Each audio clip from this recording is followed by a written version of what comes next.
আমাদের প্ল্যান ছিল যে আমরা টাস্ক ফোর্সটা একটা অল পার্টি টাস্ক ফোর্সের মতো করব, যেখানে সরকার থেকে কিছু মানুষ থাকবেন, ইন্ডাস্ট্রি এক্সপার্ট কিছু থাকবেন, একাডেমিয়া থেকে কিছু মানুষ থাকবেন, আর নন রেসিডেন্ট বাংলাদেশি যারা সিলিকন ভ্যালিতে আছেন বা সেমিকন্ডাক্টর নিয়ে কাজ করছেন এরকম কিছু মানুষকে আমরা একসাথে রাখতে চাই। তো প্রত্যেকটা রিপ্রেজেন্টেশন থেকে 3 জনকে করে নেওয়া হয়েছিল আর একজন মেম্বার সেক্রেটারি নেওয়া হয়েছিল বিডা থেকে। তো সরকার থেকে ছিলেন, আমি ছিলাম, আমার সাথে আমাদের আব্দুর রহমান খান যিনি এনবিআর এর চেয়ারম্যান উনি ছিলেন, এবং Shish Haider Chowdhury secretary ICT division উনিও ছিলেন। আমাদের ইন্ডাস্ট্রি থেকে এনায়েতুর রহমান যিনি সিইও উল্টা সেমি, এনায়েত ভাই এসেছেন আজকে, উনি ছিলেন। Istak Ahmed chairman Prime Silicon, এবং M A Jabbar managing director Neural Semiconductor, এই 3 জন ছিলেন। একাডেমিয়া থেকে আমাদের বুয়েটের ভিসি স্যার ছিলেন ডক্টর এবিএম হারুনুর রশিদ, উনি এসেছেন electrical major general Mohammad Nasim Parvez আমাদের যে এমআইএসটির যিনি আছেন কমান্ডেন্ট উনি ছিলেন, যেহেতু আমরা একটু মিলিটারি নিয়েও কাজ করেছিলাম।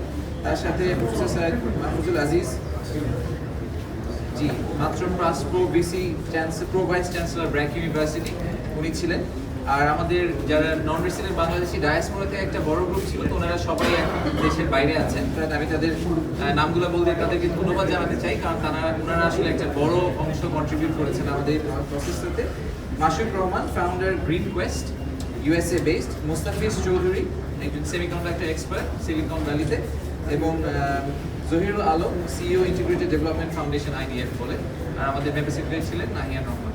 তো আমাদেরকে এই দায়িত্ব দেওয়া হয়েছিল জানুয়ারি 1 তারিখে প্রধান উপদেষ্টার কার্যালয় থেকে, যে সেমিকন্ডাক্টর ইন্ডাস্ট্রির কথা আপনারা সবাই শুনেছেন যে এখন গ্লোবালি প্রায় $600 বিলিয়ন ইন্ডাস্ট্রি, এবং ওয়াল স্ট্রিট জার্নাল এবং অনেকেরই প্রেডিকশন হচ্ছে যে 2030 সালের মধ্যে এটা প্রায় $1 ট্রিলিয়ন একটা ইন্ডাস্ট্রিতে পরিণত হবে। কিন্তু দুঃখের বিষয় হচ্ছে যে বাংলাদেশে এখন পর্যন্ত সেমিকন্ডাক্টর থেকে আমরা যে রেভিনিউটা পাই সেটার পরিমাণ রাফলি $6 মিলিয়ন, একেবারেই ছোট্ট। আমাদের কিছু উদ্যোক্তা আছেন যারা বেশ কিছু দূর এগিয়ে গেছেন, কমপ্লিটলি নিজেদের চেষ্টায় তারা এতদূর চলে গেছেন, সরকার থেকে খুব একটা সাহায্য পাননি। কিন্তু এই জায়গাটাতে আসলে গ্লোবালিও অনেক রিপোর্ট আছে যেখানে বলা হচ্ছে যে সেমিকন্ডাক্টর ইন্ডাস্ট্রি আসলে নেক্সট অয়েল ইন্ডাস্ট্রি এভাবে বলা হয়, যে অয়েল ইন্ডাস্ট্রিতে যেরকম বড় ধরনের ট্রিলিয়ন ডলারের একটা সম্ভাবনা রয়েছে ছিল এবং এখন ওটা গ্রো করছে, সেমিকন্ডাক্টরও ভবিষ্যতে এরকম একটা জায়গায় চলে যাবে।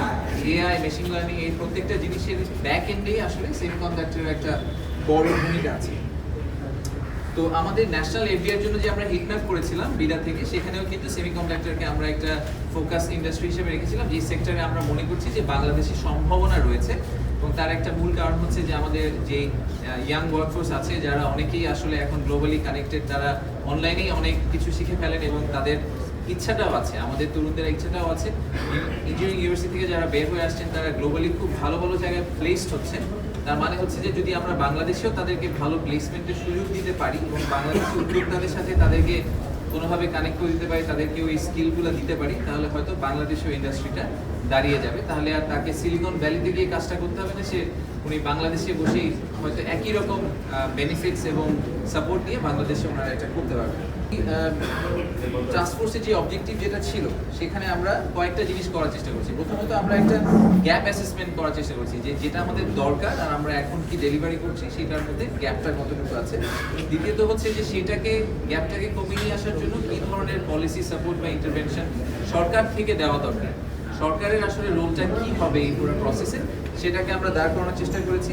এবং তারপরে আমরা একটা রোড ম্যাপ দেওয়ার চেষ্টা করেছি কমিটি থেকে, যে ন্যাশনালি একটা যদি রোড ম্যাপ আমরা সেট করতে পারি এবং কিছু অ্যাকশন আইটেম আইডেন্টিফাই করতে পারি, যে শর্ট টার্মে আমরা কি করব, মিডিয়াম টার্মে আমরা কি করব, লং টার্মে আমরা কি করব একসাথে মিলে।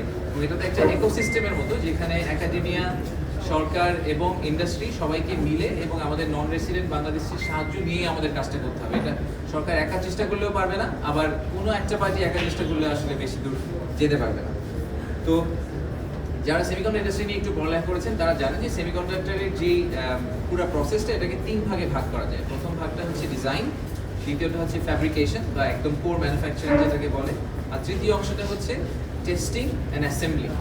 তো আমাদের ইন্ডাস্ট্রিটা এই মুহূর্তে বাংলাদেশে আসলে মোস্টলি ডিজাইন সাইড নিয়ে কাজ করে, এবং সবচেয়ে বড় ইনভেস্টমেন্টের আসলে মানে যদি আমি একদম ইকুইটি ইনভেস্টমেন্ট বা ফাইন্যান্সিয়াল ইনভেস্টমেন্টের কথা বলি, সেটা আসলে প্রাইমারিলি করতে হয় ফ্যাব্রিকেশন প্ল্যান করতে। আমি একটা এক্সাম্পল দিই যে খুব রিসেন্টলি ইন্ডিয়াতে ভারতে একটা ফ্যাব্রিকেশন প্ল্যান্ট নিয়ে টাটা গ্রুপ কাজ করছে। তাদের ওই প্ল্যান্টের তারা এস্টিমেটেড ইনভেস্টমেন্ট বলেছে, জাস্ট একটা ফ্যাব্রিকেশন প্ল্যান্ট, সেটা এস্টিমেটেড ইনভেস্টমেন্ট হচ্ছে প্রায় $12 বিলিয়ন। সো এটা it's a huge investment exercise. তো সেটা হয়তো আমাদের দেশের পক্ষে ইমিডিয়েটলি করা সম্ভব হবে না, কিন্তু ডিজাইনের সাথে সাথে আমরা ইজিলি আবার শেষ অংশ যেটা testing and assembly, packaging, testing, assembly, এই পার্টটাতে আমরা ডেফিনেটলি একটা রোল প্লে করতে পারি বলে আমরা মনে করছি। সো মোটা দাগে আমরা আসলে এই শর্ট টার্ম এবং মিডিয়াম টার্মে বাংলাদেশকে দেখছি যে ডিজাইন থেকে তারা আমরা গ্র্যাজুয়েট করে ডিজাইনে আরও এক্সপ্যান্ড করবো, একই সাথে আমরা প্যাকেজিং এবং অ্যাসেম্বলি সাইডেও চলে যাব। আমরা শর্ট, মিডিয়াম, লং টার্মের কিছু সাজেশন দিয়েছি। এই সাজেশনগুলোকে প্রাইমারিলি 3টা ভাগে ভাগ করা যায় এবং 3টা ভাগ নিয়ে আমি আসলে ওদের 3জনকে বলবো একটু এক লেভেল করে একটু বলতে যে আমরা কী ধরনের সাজেশন দিয়েছি। প্রথমটা হচ্ছে স্কিল ডেভেলপমেন্ট। আমাদের যে যারা আসলে ইন্ডাস্ট্রিতে কাজ করবে তাদের স্কিল ডেভেলপমেন্ট করার জন্য আমরা কিভাবে আসলে একটা ফ্রেমওয়ার্ক দাঁড় করাতে পারি। দ্বিতীয়টা হচ্ছে business environment and policy support. সরকার থেকে আসলে কি পলিসিগত চেঞ্জ করা লাগবে বা ইনফ্রাস্ট্রাকচারাল সাপোর্ট দেওয়া লাগবে, যাতে ইন্ডাস্ট্রিতে যদি কোনো জায়গায় ফান্ডিং শর্টেজ থাকে ফর এক্সাম্পল, সেই জায়গাগুলোতে সরকার কীভাবে ইন্টারভিন করতে পারে। আর শেষটা হচ্ছে গ্লোবাল লিঙ্কেজ অ্যান্ড কোলাবোরেশন। আসলে সেমিকন্ডাক্টর ইন্ডাস্ট্রিটা গ্লোবালি অনেক বড় হয়ে গেছে অলরেডি। আমরা তাইওয়ানের কথা অনেক শুনি, মেইনল্যান্ড চায়নার কথা শুনি, আমেরিকার কথা শুনি, জাপান, কোরিয়ার কথা শুনি, এবং এইসব দেশে আমাদের অনেক দেশেই অনেক বড় বড় কোম্পানিতে আমাদের বাংলাদেশি নন রেসিডেন্ট অনেকে অলরেডি কাজ করছেন।